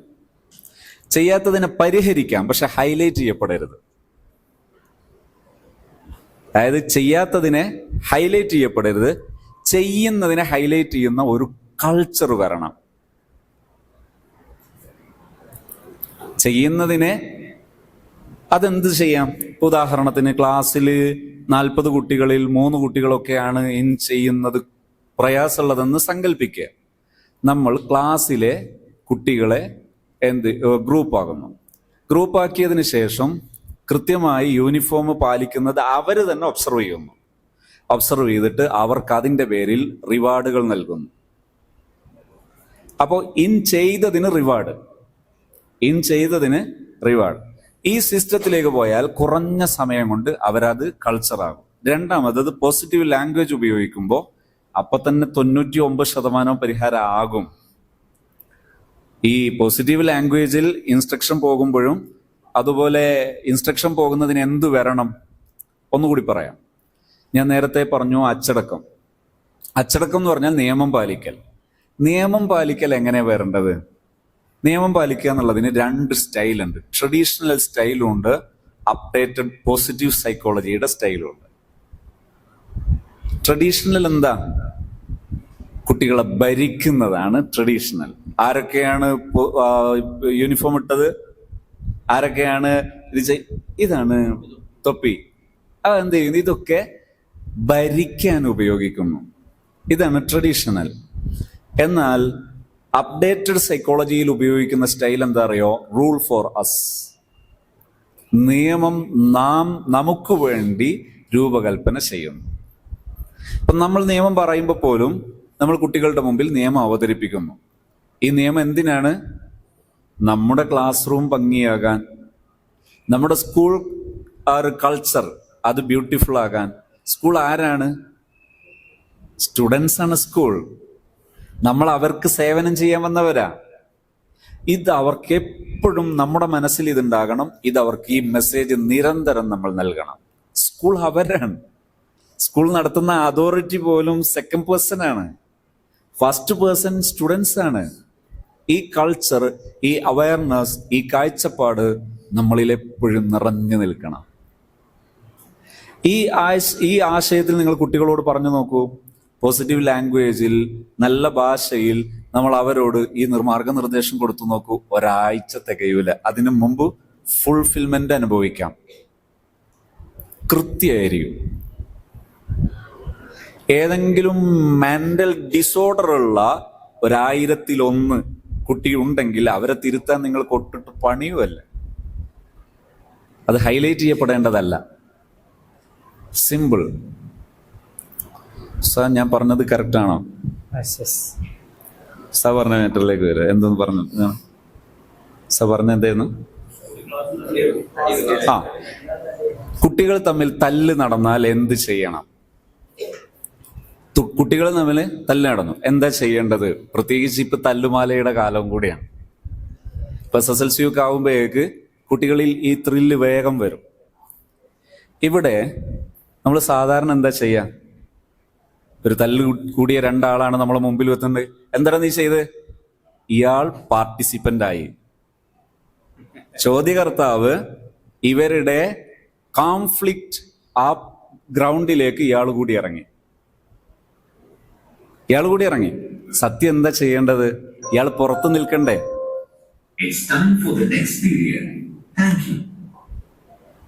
ഇയാൾ പുറത്ത് നിൽക്കുകയാണെങ്കിൽ എന്താ ചെയ്യേണ്ടത്? അഡ്രസ് വിത്ത് കാം. നിങ്ങൾ ആദ്യം നിങ്ങൾ ശാന്തനാകുക. കാരണം നിങ്ങൾക്ക് എന്താ കൊടുക്കേണ്ടത്? ഈ കോൺഫ്ലിക്റ്റ് തീർക്കുകയല്ല വേണ്ടത്. അതിന് നിങ്ങൾ ആദ്യം കോൺഫ്ലിക്റ്റ് പുറത്തിറങ്ങണ്ടേ? നിങ്ങൾ കൂടി കളത്തിലിറങ്ങുകയാണോ? നമ്മൾ എന്ത് ചെയ്യണം? ഈ തല്ല് കൊണ്ട ആള് നമ്മളോട് പറയുന്നു, അല്ലെങ്കിൽ 2 ആളും ഉണ്ട് ഒരുപോലെ, 2 ആളും നമ്മളെ മുമ്പിലെത്തുന്നു. നമ്മൾ ഓരോ ആളോടും ചോദിക്കുന്നു, എന്തായിരുന്നു നടന്നത്, എന്തായിരുന്നു? ശാന്തമായി ചോദിച്ച എന്താ കുഴപ്പം? ശാന്തമായി ചോദിക്കേ.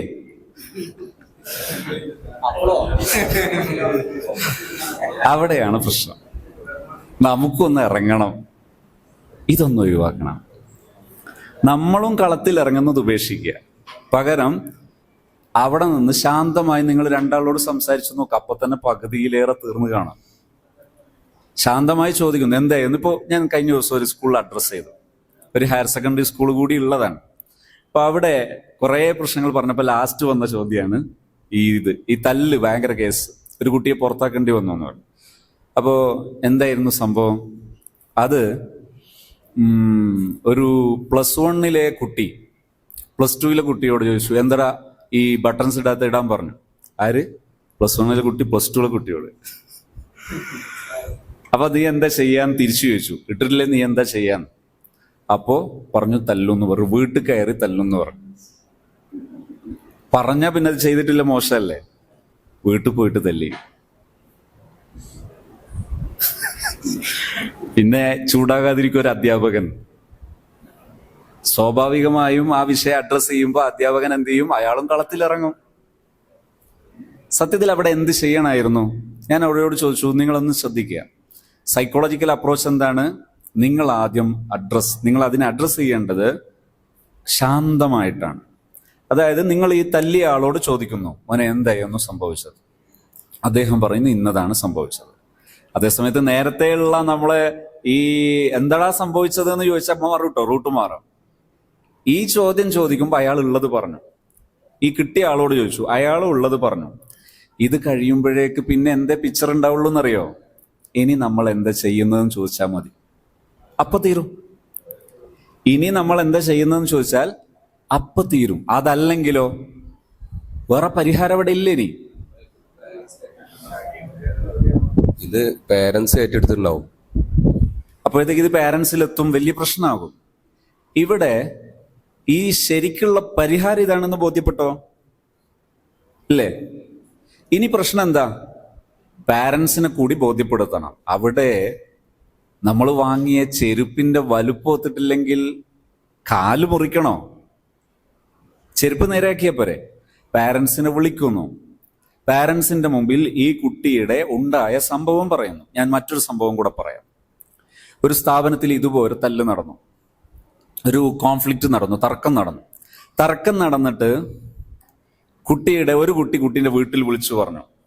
അപ്പൊ അവര് വീട്ടിൽ നിന്ന് ചർച്ച ചെയ്ത് തീരുമാനിച്ചു, അവിടെ നിന്ന് കുട്ടിയെ റിലീസ് ചെയ്ത് TC വാങ്ങി ടെർമിനേഷൻ നടത്തി പോരാം.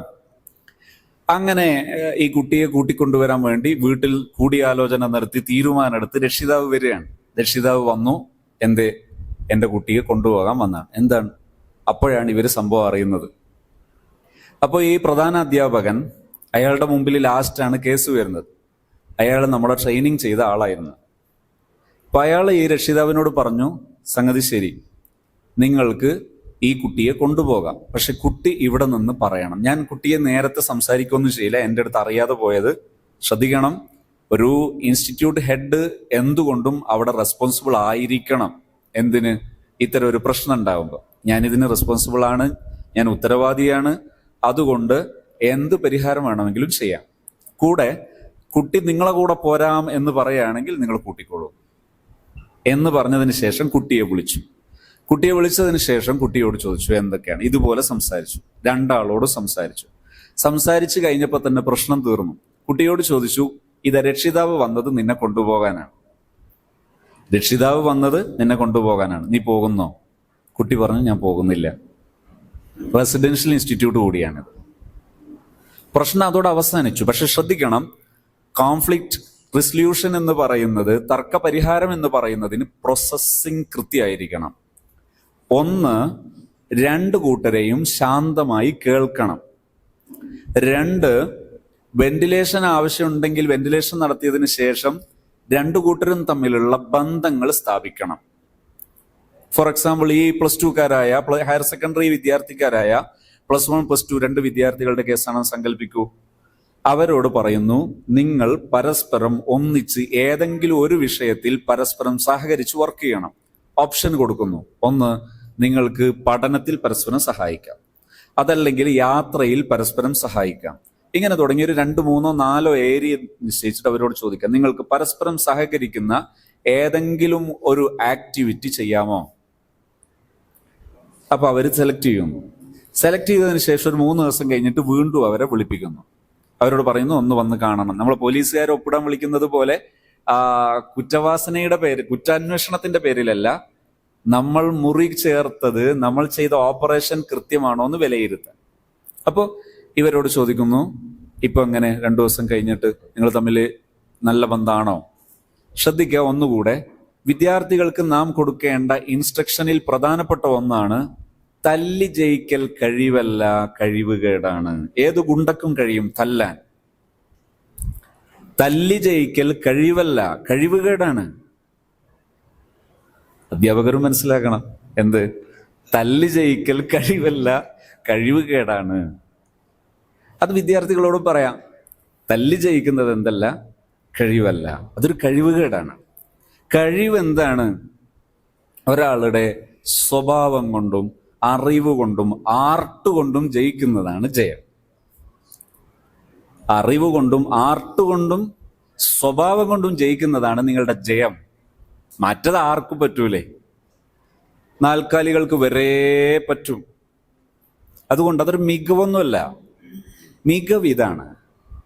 ഈ കൾച്ചർ ഒരു ടീച്ചർ ഫ്രീ മൈൻഡോടെ പറഞ്ഞു നോക്കൂ. ആ ടീച്ചർ പറയുന്നത് വളരെ വൃത്തിയായി കുട്ടികളുടെ മനസ്സിൽ പതിയും. പക്ഷെ നെഗറ്റീവ് ലാംഗ്വേജിൽ പറയരുത്. എന്താ മക്കളൊന്ന് നന്നായിക്കൂടെ, എപ്പോഴൊക്കെ നന്നാകുക, കഴിഞ്ഞില്ലേ, ഇവിടുന്ന് കഴിഞ്ഞ് നിർത്തി പോകാനായില്ലേ, ഇത് പറയരുത്. ഇത് പോസിറ്റീവ് ലാംഗ്വേജ് അല്ല, നെഗറ്റീവ് ലാംഗ്വേജ് ആണ്, നെഗറ്റീവ് വേർഡ്സ് ആണ്. അപ്പൊ ഈ പോസിറ്റീവ് ലാംഗ്വേജ് വളരെ ഇമ്പോർട്ടൻ്റ് ആണ്. ഈ ലാംഗ്വേജ് വന്നാൽ തന്നെ കുട്ടികൾ അത് ഉൾക്കൊള്ളും. കുട്ടികളുടെ തർക്കം വളരെ പെട്ടെന്ന് പരിഹരിക്കും. കഴിഞ്ഞതിന് ശേഷം അവരെ ജസ്റ്റ് ഒന്ന് ഒരുമിപ്പിക്കുന്നു, ഒബ്സർവ് ചെയ്യുന്നു, കൃത്യമാണോ നോക്കുന്നു. ഒരു 2 ആഴ്ച കഴിയുമ്പോഴേക്ക് രണ്ടാളും ഒന്നായി. അത് ആ ഇൻസ്റ്റിറ്റ്യൂട്ടിൽ തന്നെ ഒരു പുതിയ മെസ്സേജാണ്. കോൺഫ്ലിക്റ്റ് റെസൊല്യൂഷൻ എന്ന പേരിൽ ഒരു 10-15 മിനിറ്റുള്ളൊരു വീഡിയോ ഉണ്ട്. പറ്റുമെങ്കിൽ യൂട്യൂബ് ചാനലിൽ നിന്ന് നിങ്ങൾക്കത് കണ്ടു നോക്കാവുന്നതാണ്. കോൺഫ്ലിക്റ്റ് റെസൊല്യൂഷൻ, തർക്ക പരിഹാരം എങ്ങനെ. ക്ലാസ്സിൽ വർക്ക് കൊടുക്കും, ക്ലാസ്സിൽ വിഷയങ്ങൾ പറയും, പിന്നീട് അത് വാട്സപ്പിലൂടെ വർക്ക് രക്ഷിതാക്കൾ അറിയുന്ന അവർക്ക് പറഞ്ഞു കൊടുക്കുന്നു. അതിലൂടെ കുട്ടിയുടെ ഭാവി നഷ്ടപ്പെടുകയാണോ ഉണ്ടാകുന്നത്? ബുദ്ധി വർക്കാവുന്നില്ലല്ലോ. കാരണം ഉസ്താദ് ക്ലാസ്സിൽ പറയുന്ന, പിന്നെ ഗ്രൂപ്പിൽ പറയല്ലോ, ക്ലാസ്സിൽ ശ്രദ്ധിക്കേണ്ട ആവശ്യമില്ലല്ലോ എന്നുള്ളൊരു ചിന്താഗതി വരൂലേ? ഇപ്പോൾ നമ്മൾ ഏതെങ്കിലും ഒരു വിഷയം എടുത്തു, ആ വിഷയത്തിൻ്റെ വർക്ക് ക്ലാസ്സിൽ പറഞ്ഞു, പിന്നീട് ആ ഗ്രൂപ്പിൽ ആ വിഷയം പറയുമ്പോൾ കുട്ടിക്ക് അത് ക്ലാസ്സിൽ ശ്രദ്ധിക്കേണ്ട, അത് ഉസ്താദ് ഗ്രൂപ്പിൽ പറയല്ലോ എന്നുള്ളൊരു മൈൻഡ് വരൂല എന്നുള്ളത്. വർക്കുകൾ കഴിയുന്നതും ക്ലാസ്സിലാണത് തീരേണ്ടത്. യെസ്. അത് ക്ലാസ്സിൽ പഠനം പൂർത്തിയാകുന്ന രീതിയിലാണ് ലെസൺ പ്ലാന് വരേണ്ടത്. പ്രത്യേകിച്ച് മോറൽ സ്റ്റഡീസിൽ ഇപ്പോഴുള്ള പുസ്തകങ്ങളെല്ലാം, സുന്നി വിദ്യാഭ്യാസ ബോർഡ് ഡിസൈൻ ചെയ്തിരിക്കുന്ന പുസ്തകങ്ങളെല്ലാം അങ്ങനെയാണ്. എന്ത്? ക്ലാസ്സിൽ തന്നെ നമ്മുടെ പഠനം കംപ്ലീറ്റ് ചെയ്യാൻ പറ്റുന്ന രീതിയിലാണ് ഇപ്പോഴത്തെ ഡിസൈനിങ്, ഇപ്പോഴത്തെ പ്ലാനിങ് അങ്ങനെയാണ്. അതും ഉപയോഗപ്പെടുത്തിയാൽ വളരെ ബെറ്ററാണ്. കിതാബുൽ മുഅല്ലിം കൂടി ഉപയോഗിച്ചാൽ അടിപൊളിയാണ്, പെട്ടെന്ന് കഴിയും. അതായത് ഏറ്റവും ടോപ്പസ്റ്റ് സിസ്റ്റമാണ് അത്. ഞാൻ പഠിച്ചെടുത്തോളം, ഞാൻ പറഞ്ഞല്ലോ, ഈ ഓസ്ട്രേലിയയിൽ ഉപയോഗിച്ചു എന്ന് പറയുന്നത് ഫിന്നിഷ് എഡ്യൂക്കേഷനെ ഇപ്പൊ പലരും നെഗറ്റീവായിട്ടൊക്കെ അനലൈസ് ചെയ്യുന്നത് കാണുന്നുണ്ട്. പഠിക്കാതെയാണത് ചെയ്യുന്നത്. ഫിന്നിഷ് എഡ്യൂക്കേഷനിൽ ഒരുപാട് പോസിറ്റീവ്സ് ഉണ്ട്. പോസിറ്റീവ് നമുക്ക് ഉപയോഗപ്പെടുത്താവുന്നതാണ്. അതേസമയം അപൂർവമായി ചില നെഗറ്റീവുകൾ പറയുന്നുണ്ട്. അത് തന്നെയും പലപ്പോഴും തെറ്റിദ്ധാരണയാണ്. നമുക്ക് ഇന്ന് എഡ്യൂക്കേഷൻ സിസ്റ്റം ഒന്നുമില്ല. നമ്മളിപ്പോൾ പറയുന്നത് നമുക്ക് ആവശ്യമുള്ളതും നമുക്ക് ഫലപ്പെടാനുള്ളതുമാണ് നമ്മളിപ്പോൾ പറയുന്നത്. അതിലേറ്റവും ബെറ്റർ ലെവൽ ഫോക്കസ് ചെയ്തുകൊണ്ടാണ് സുന്നി വിദ്യാഭ്യാസ ബോർഡിന്റെ നിലവിലുള്ള പാഠപുസ്തകങ്ങളൊക്കെ വന്നിരിക്കുന്നത്. സവർ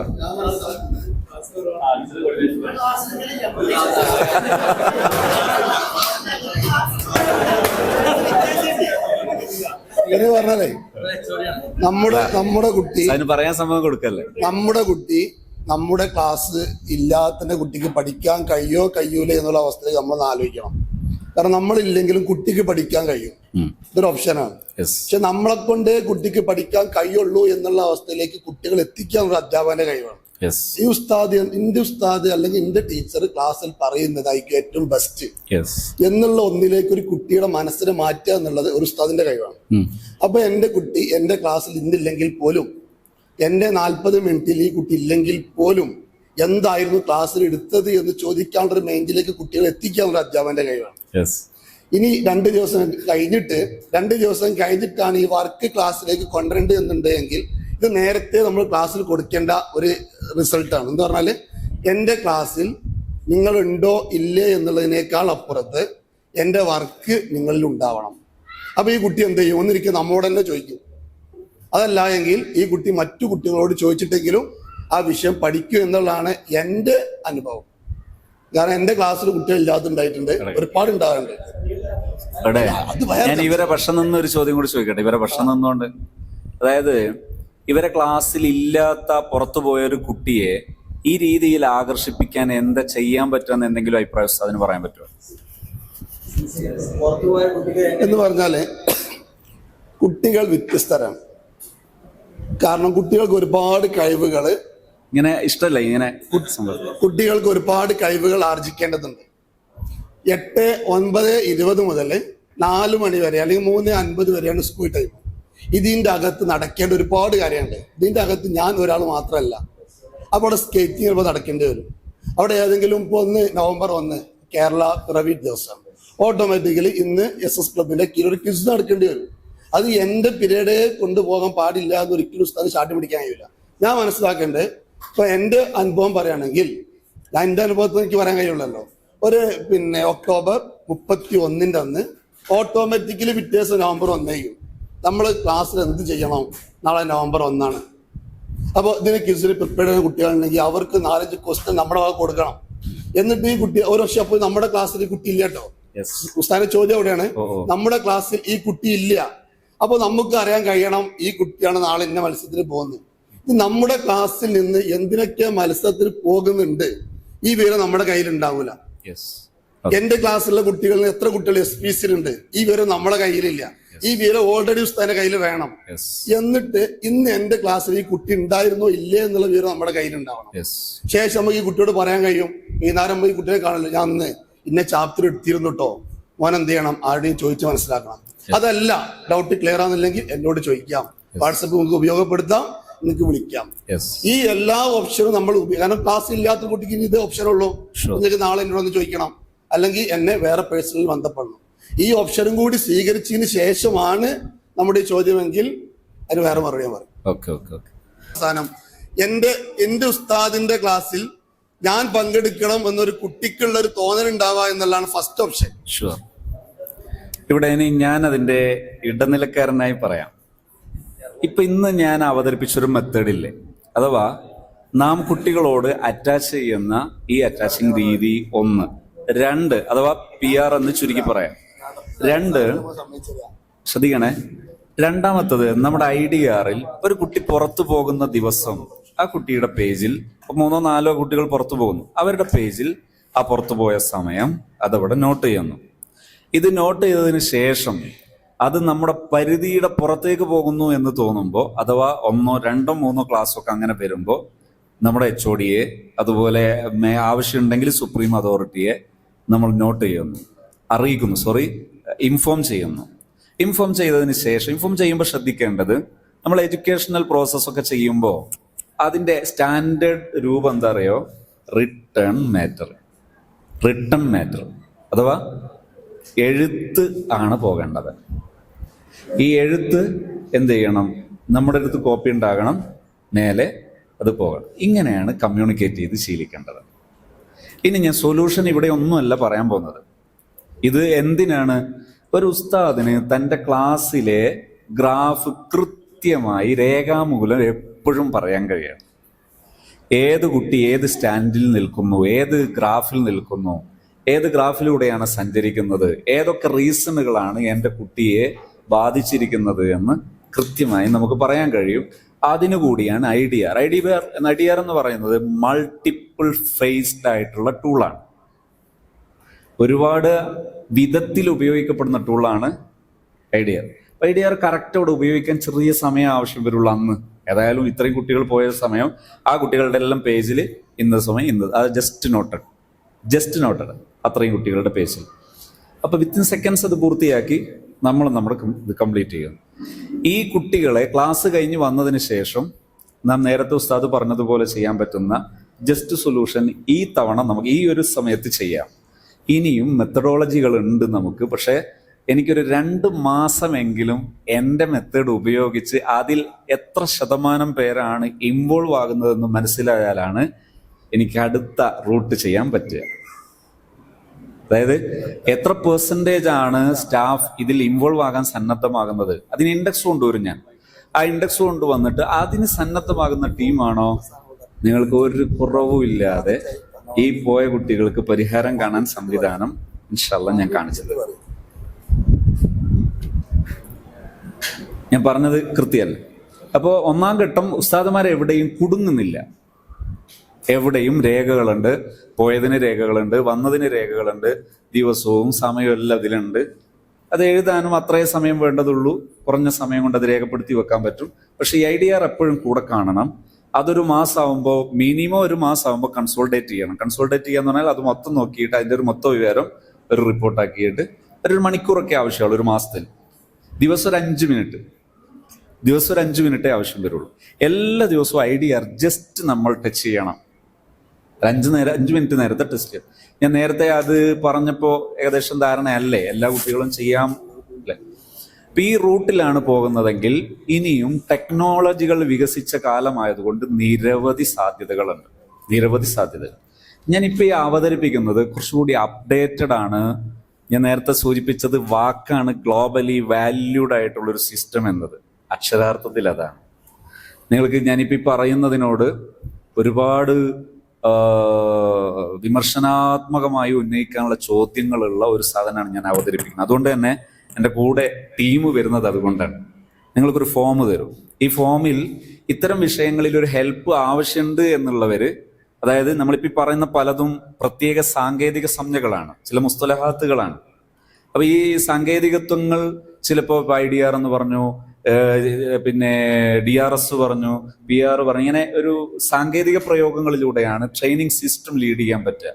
അപ്പൊ അതുകൊണ്ട് തന്നെ എന്തെങ്കിലും ഹെൽപ്പ് ആവശ്യമുണ്ടെന്ന് തോന്നുന്നവര് ജസ്റ്റ് നിങ്ങളുടെ വിതരണം ചെയ്യുന്ന ഫോമിൽ നിങ്ങളെ പേരും നമ്പറും നൽകിയാൽ അവർക്ക് ആവശ്യമുള്ളപ്പോൾ ഫ്രീ ആയിട്ട് ഇതുമായി ബന്ധപ്പെട്ട കമ്മ്യൂണിക്കേഷനുകൾ നമുക്ക് നൽകാൻ പറ്റുന്ന പരിധിയിൽ നമ്മൾ നൽകാൻ ശ്രമിക്കും. അതൊരു കമ്പലിംഗ് അല്ല, നിർബന്ധമൊന്നുമില്ല. എസ്നത്ത് എഴുതിയ നമ്പർ നൽകിയാൽ ഈ മേഖലയിൽ ആവശ്യമായ ഫ്രീ ഹെൽപ്പ് ഇൻഷാ അല്ലാഹ് നമ്മളെ നൽകും. അപ്പോൾ നമ്മൾ നേരത്തെ ഇനിയും ഉണ്ടല്ലോ ഏതോ ഒരു ചോദ്യം ചോദിച്ചത് ബാക്കിയുള്ളത്. ഈ വിഷയം ക്ലിയർ അല്ല സർ? ഇത് ശരിയാണ്, സ്വാഭാവികമാണ്. ഇവിടെ ഇടനിലക്കാരനായ ഒരു കാര്യം കൂടി പറയുന്നത്, നമ്മൾ ഈ സംസാരിച്ചതൊക്കെ ഉസ്താദ് സംസാരിച്ചത് ആത്മാർത്ഥത കൊണ്ടാണ്, ഇങ്ങനെ പരസ്പരം എല്ലായിടത്തും യോജിക്കുക എന്നതിന് പകരം വിമർശിക്കേണ്ടിടത്ത് വിമർശിക്കുകയും വിമർശനങ്ങൾ പരസ്പരം ഉൾക്കൊള്ളുകയും ചെയ്യുക എന്നതാണ് നമ്മുടെ കഴിവ്. അതാണ് നമ്മുടെ വികാസം, അതാണ് നമ്മുടെ ഉയർച്ച. അതിൽ ഞാൻ അഭിനന്ദിക്കുന്നു, പ്രത്യേകിച്ച് അഭിമാനിക്കുകയും ചെയ്യും. ഇങ്ങനെ പരസ്പരം വിയോജിപ്പുകളായി തന്നെ പറയുക, പക്ഷെ അത് പരസ്പരം ഉൾക്കൊള്ളൽ കൂടി ആവുക. അതോടൊപ്പം സാധ്യതകൾ അവിടെ തന്നെ ഉണ്ട് എന്നത് ഞാൻ പറയുന്നു. അതിൽ 1-ാം ഘട്ടം ഞാൻ പറഞ്ഞത് അതിനൊരു കുടുക്കുണ്ടാവും. എന്താ, നമ്മൾ 43 കുട്ടികൾ ഇത് ഏതാ പോയെന്ന് മനസ്സിലാവുന്നുമില്ല. ക്ലാസ് അവസാനം മൊത്തത്തിൽ പരീക്ഷ നടക്കുമ്പോൾ റിസൾട്ട് നോക്കിയാൽ അതും കൊടുക്കാണ്, എന്തേത് ചെയ്യാന്നുള്ളൊരു ചോദ്യം ഉണ്ടാവില്ല. അതിനുത്തരമായി.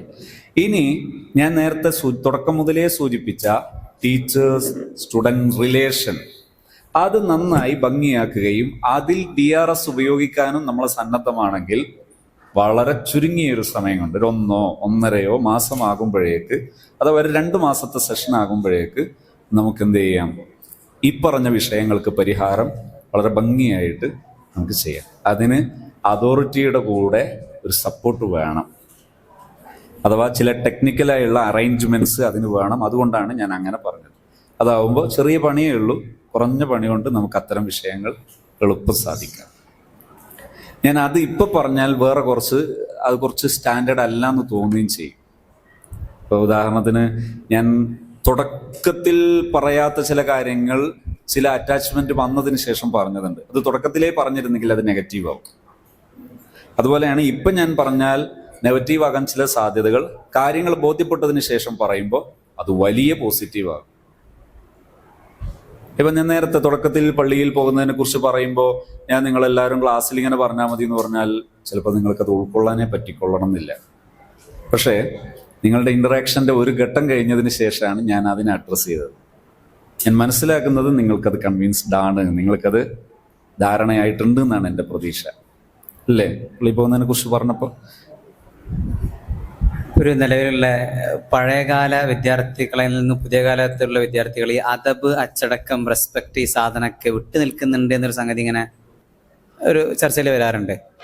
ഉസ്താദിന്റെ അഭിപ്രായത്തിൽ കുട്ടികൾക്ക് റെസ്പെക്ട് ഉള്ളിൽ ഉണ്ടായിട്ടും ഇങ്ങനെ പുറത്ത് ബിഹേവ് ചെയ്യുന്നതാണോ, അല്ല കുട്ടികൾക്ക് റെസ്പെക്ട് ഇന്നതാണെന്ന് അറിയാത്തത് കൊണ്ടാണോ?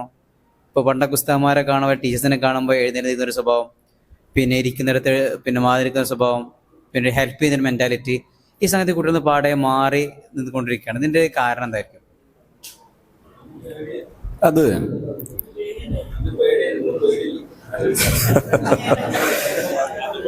ഒരാൾ പറഞ്ഞത് അന്ന് പേടി ഉണ്ടായിരുന്നു, ഇന്ന് പേടിയില്ല.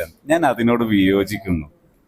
കാരണം എന്താ അറിയാം, ഇപ്പൊ ഞാൻ നേരത്തെ പറഞ്ഞു, എനിക്ക് എൻ്റെ ഗുരുനാഥന്മാരോട് ഫീൽ ചെയ്തൊരു സംഭവം, ഒരിക്കൽ പോലും എന്തെങ്കിലും ഒരു അസഭ്യം ഞാൻ ഒരു ഭീഷണിപ്പെടുത്തുന്നതോ അല്ലെങ്കിൽ അങ്ങനെ കേട്ടിട്ടില്ല. പക്ഷെ ഒരു പാലിക്കേണ്ട സംഗതികൾ നമ്മൾ പാലിക്കുന്നുണ്ട്, പാലിക്കേണ്ട ആ റിലേഷനുകൾ കൃത്യമായിട്ട് പാലിക്കുന്നുണ്ട്, ഒരു കുറവില്ല.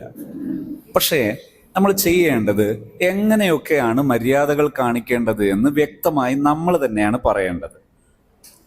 ഫോർ എക്സാമ്പിൾ, ഒരു ക്ലാസ് റൂമിൽ വരുമ്പോൾ നമ്മളെ സ്റ്റുഡൻസ് എങ്ങനെയാണ് നമ്മളോട് ബിഹേവ് ചെയ്യേണ്ടത്, ഒരു അദബിന്റെ ഭാഗമായി അല്ലെങ്കിൽ നമ്മളോടുള്ള ഒരു റെസ്പെക്റ്റിന്റെ ഭാഗമായി എങ്ങനെ പെരുമാറണം എന്നത് നമ്മൾ തന്നെയാണ് പറയേണ്ടത്. അവിടെ രണ്ട് സ്റ്റാൻഡേർഡ് ഉണ്ട്, രണ്ട് ടൈപ്പ് ഉണ്ട്, എ, ബി. എ എന്താണ്? ഇപ്പൊ എൻ്റെ സ്റ്റുഡൻസ് അവരെൻ്റെ ഹൃദയത്തിലെ പുഷ്പങ്ങളാണ്. എൻ്റെ സ്റ്റുഡൻസ് എന്ന് പറയുന്നത് ഞാൻ എൻ്റെ ഹൃദയത്തിൽ താലോലിക്കുന്ന എൻ്റെ ഇഷ്ടമിത്രങ്ങളാണ്. അവര് ഞാൻ വരുമ്പോൾ എഴുന്നേറ്റാലും ഇല്ലെങ്കിലെല്ലാം അവരെനിക്ക് പ്രിയപ്പെട്ടവരാ. എൻ്റെ സ്റ്റുഡൻസിന് ഞാനും അങ്ങനെ തന്നെയാണ്. പക്ഷേ ഞാൻ വരുമ്പോൾ അവർ എഴുന്നേറ്റ് നിന്നിട്ടില്ല, എന്നോട് അവർക്ക് ഇഷ്ടമൊക്കെയാണ്. ഞാൻ അവരോട് പറയുന്നു, മക്കളെ, ഉസ്താദ് എന്ന നിലക്ക് ഞാൻ വരുമ്പോൾ നിങ്ങൾ എഴുന്നേറ്റ് നിൽക്കണം, അതാണ് സ്റ്റാൻഡേർഡ്. പക്ഷേ അവരെഴുന്നേറ്റ് നിൽക്കാത്തതിൻ്റെ പേരിൽ എനിക്ക് പ്രയാസം ഉണ്ടാകൂല, ഞാൻ അവരോട് പറയും. ഇതാണ് സ്റ്റാൻഡേർഡ്, ഏറ്റവും സ്റ്റാൻഡേർഡ് ഉള്ള സ്വഭാവം. നമ്മൾ വരുമ്പോൾ കുട്ടികൾ എഴുന്നേറ്റിട്ടില്ലെങ്കിൽ നമുക്ക് പ്രയാസം ഉണ്ടാകുന്നുണ്ടെങ്കിൽ there is something wrong. അത് ബി ടൈപ്പാണ്. ഫസ്റ്റ് നമ്പർ 1 എന്താണ്? നമുക്ക് നമ്മുടെ മക്കൾ നമ്മളോട് ബിഹേവ് ചെയ്യുന്ന സമയത്ത് അത് നമ്മളെ പാനിക് ആക്കുന്നില്ല. പക്ഷെ നമ്മൾ മക്കളോട് പറയും, നമ്മുടെ മക്കളോട് നമ്മൾ പറയും എങ്ങനെയാണ് ബിഹേവ് ചെയ്യേണ്ടത്, റെസ്പെക്ട് ചെയ്യേണ്ടത് എങ്ങനെയാണ്, ഓരോ സ്ഥലത്തും ഏത് രീതിയിലൊക്കെയാണ് ആക്ഷനുകൾ വരേണ്ടത്, ഒരു ആക്ഷനബിൾ മൂവ്മെന്റ് ഇല്ലേ, പ്രവർത്തിച്ച് കാണിക്കേണ്ടത് എങ്ങനെ, അത് കൃത്യമായിട്ട് നമ്മൾ തന്നെ പറഞ്ഞു കൊടുക്കണം. അതിന്ന് പലപ്പോഴും പറഞ്ഞു കൊടുക്കുന്നില്ലെന്ന് മാത്രമല്ല, മറ്റു പലരും പറഞ്ഞു പഠിപ്പിക്കുന്നു. ഇന്ന് എൻ്റെ അടുത്തൊരു ചെറുപ്പക്കാരൻ എത്തിപ്പെട്ടു, വലിയ പ്രയാസമായിട്ട് വന്ന ചെറുപ്പക്കാരനാണ്. ആ ചെറുപ്പക്കാരൻ്റെ തലയിൽ അവന് താങ്ങാവുന്നതിനേക്കാൾ എത്രയോ വലിയ മുടിയുണ്ട്. ആ മുടിയാണെങ്കിൽ കണ്ടാൽ എനിക്ക് അടുത്തിരിക്കാൻ പ്രയാസം തോന്നുന്നു. കാരണം അടുത്ത കാലത്തൊന്നും കുളിച്ചിട്ടില്ലെന്ന് തോന്നുന്ന തരത്തിലാണ് അതിൻ്റെ ഡിസൈനിങ്. വല്ലാത്ത പ്രയാസം. അപ്പോൾ യാദൃശികമായി ഇവൻ്റെ ഡ്രസ്സും ഏകദേശം അങ്ങനെ തന്നെയാണ്.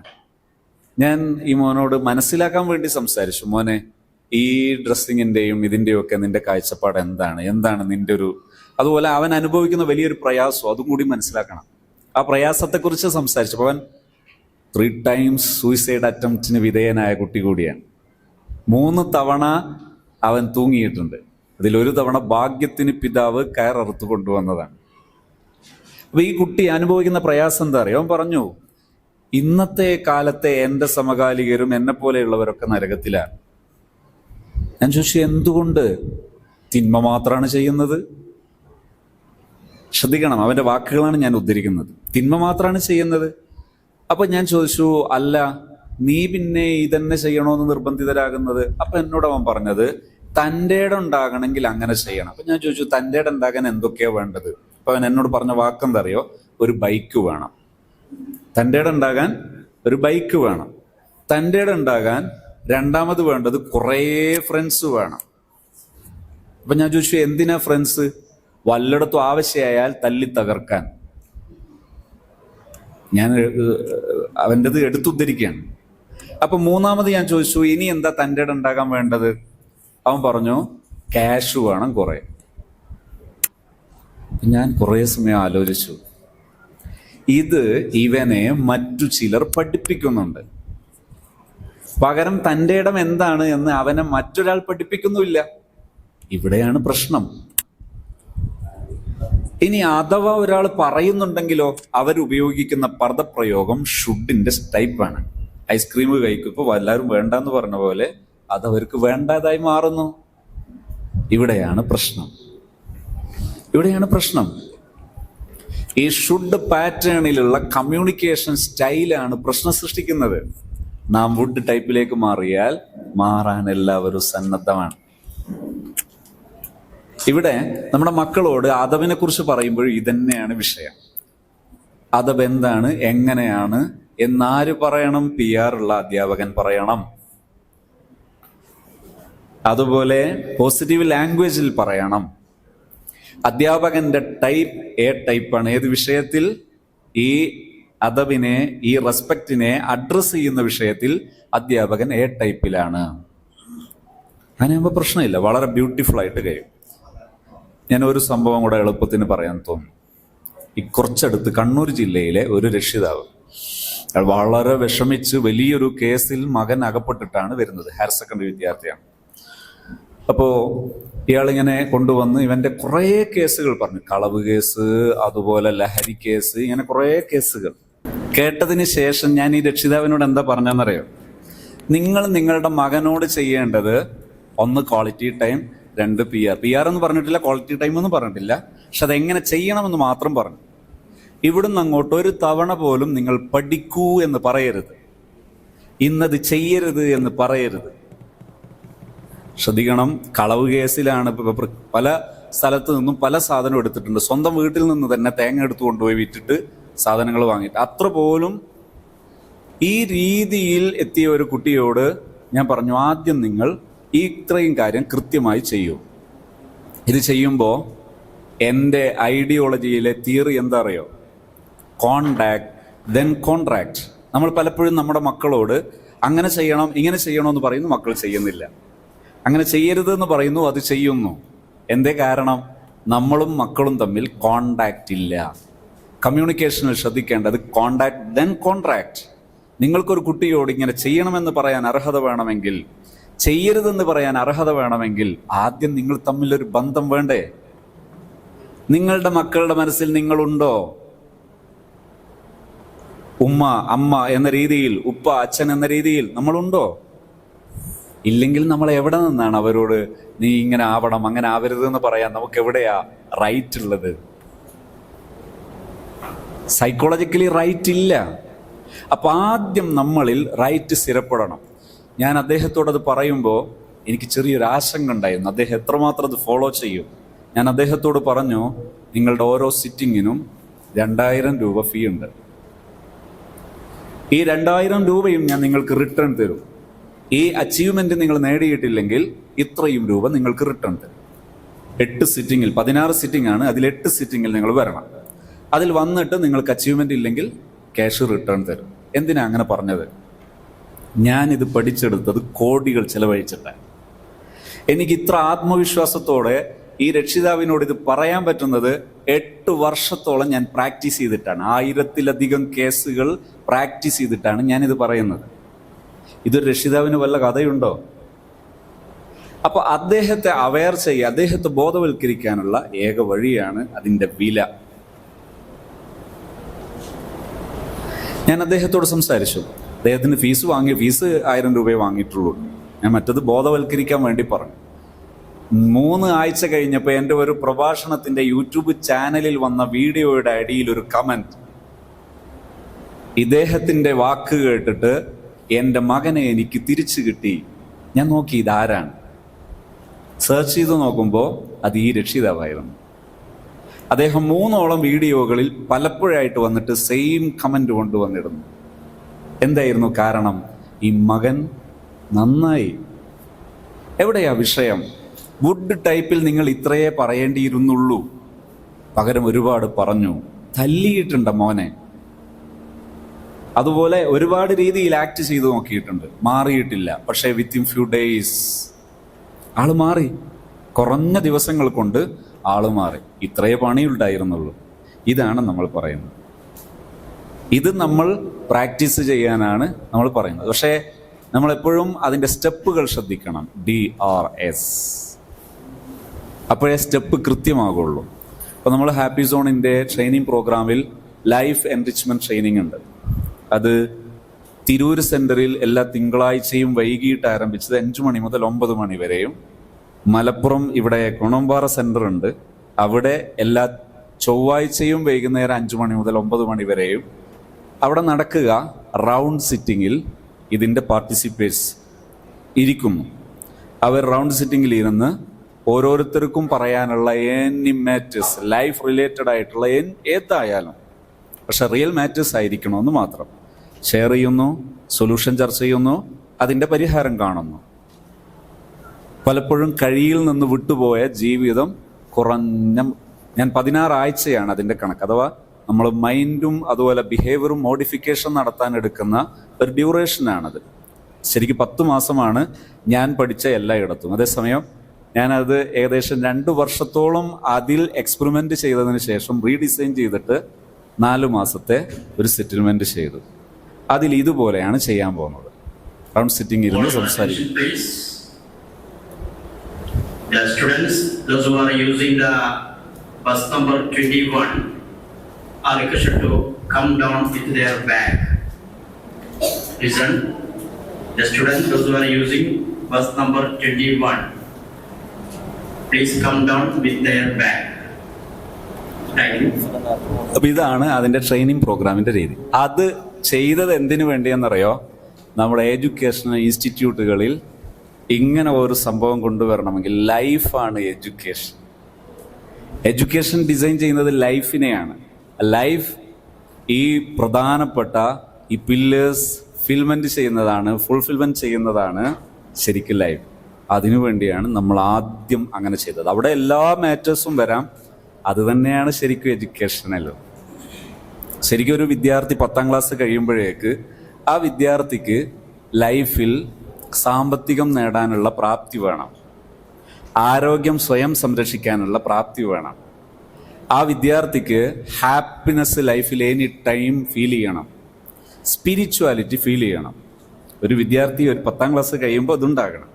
അതിനുശേഷം വ്യത്യസ്ത ഫീൽഡിൽ വർക്ക് ചെയ്തതിന് ശേഷം തൻ്റെ സ്കിൽ ഏതാണെന്ന് കണ്ടെത്തി അവിടുന്ന് അങ്ങോട്ടാണ് ഡിഗ്രിയോ അല്ലെങ്കിൽ തുടർന്നോ പഠിക്കേണ്ടത്. എങ്ങനെയാണ് ശരിക്കും വിദ്യാഭ്യാസ സംവിധാനം വേണ്ടത്? പക്ഷെ നമ്മുടെ നാട്ടിൽ അങ്ങനെ ആകണമെന്നൊന്നും ഞാൻ പറയുന്നില്ല. പക്ഷെ അറ്റ്ലീസ്റ്റ് ഒരു വിദ്യാഭ്യാസം എന്താണ് എന്നൊരു ധാരണയെങ്കിലും എഡ്യൂക്കേഷൻ ലീഡ് ചെയ്യുന്ന സിസ്റ്റങ്ങൾക്ക് ഉണ്ടാകണം എന്നുള്ളതാണ് ഞാൻ പറഞ്ഞതിൻ്റെ രത്നച്ചുരുക്കം. എൻ്റെ ക്ലാസ്സിലൊരു കുട്ടിയുണ്ട്.